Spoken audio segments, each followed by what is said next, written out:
Hello everyone, welcome to Sanmarga classes. ಪೌರತ್ವ ಕಳೆದುಕೊಳ್ಳುವ ವಿಧಾನಗಳು ಯಾವುವು? ಭಾರತದಲ್ಲಿ 1955ರ ಪೌರತ್ವ ಕಾಯ್ದೆ 1955ರ ಪೌರತ್ವ ಕಾಯ್ದೆಯು ಪೌರತ್ವವನ್ನ ಕಳೆದುಕೊಳ್ಳುವ ವಿಧಾನಗಳನ್ನ ನಮಗೆ ವಿವರಿಸಿ ಕೊಟ್ಟಿದೆ. ಯಾವುದು ಅದು? ಮೊದಲನೆಯದಾಗಿ ಪರಿತ್ಯಾಗ ಅಥವಾ ತ್ಯಾಗ ಅಂತಂದ್ರೆ ಏನು? ಯಾವುದೇ ಭಾರತೀಯ ಪೌರನು ತನ್ನ ಪೌರತ್ವವನ್ನ ತ್ಯಾಗ ಮಾಡುವುದಕ್ಕೆ ಇಚ್ಛಿಸಿದರೆ ಆತ ನೋಂದಣಿಯ ಮೂಲಕ ಪ್ರಕಟಿಸುವುದರ ಮೂಲಕ ಪೌರತ್ವವನ್ನ ಪರಿತ್ಯಾಗ ಮಾಡಬಹುದು.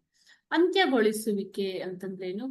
ರದ್ದುಪಡಿಸುವುದು. ಯಾವುದೇ ಪೌರನೊಬ್ಬ ವಿದೇಶದ ಪೌರತ್ವ ಪಡೆದರೆ ಅರ್ಜಿ ಸಲ್ಲಿಸುವುದನ್ನ ನಿರೀಕ್ಷಿಸದೆ ಆತ ಭಾರತದ ಪೌರತ್ವವನ್ನ ರದ್ದುಪಡಿಸಲಾಗತ್ತೆ. ಆತನ ಪೌರತ್ವವನ್ನು ರದ್ದುಪಡಿಸಲಾಗುತ್ತೆ. ನಿರಾಕರಣೆ, ಡಿಪ್ರೈವೇಶನ್. ಯಾರಾದ್ರೂ ವ್ಯಕ್ತಿ ವಂಚನೆಯ ಮೂಲಕ ಭಾರತದ ಪೌರತ್ವವನ್ನ ಪಡೆದಿದ್ದರೆ ಅಥವಾ ದೇಶ ವಿರೋಧಿ ಚಟುವಟಿಕೆಗಳಲ್ಲಿ ತೊಡಗಿದ್ದರೆ ಆತನ ಪೌರತ್ವವನ್ನ ಕಸಿದುಕೊಳ್ಳುವುದು ನಿರಾಕರಣೆ. ಓಕೆನಾ? ಸೊ ಈ ರೀತಿಯಾಗಿ 3 ವಿಧಾನಗಳಿವೆ. Okay, thank you.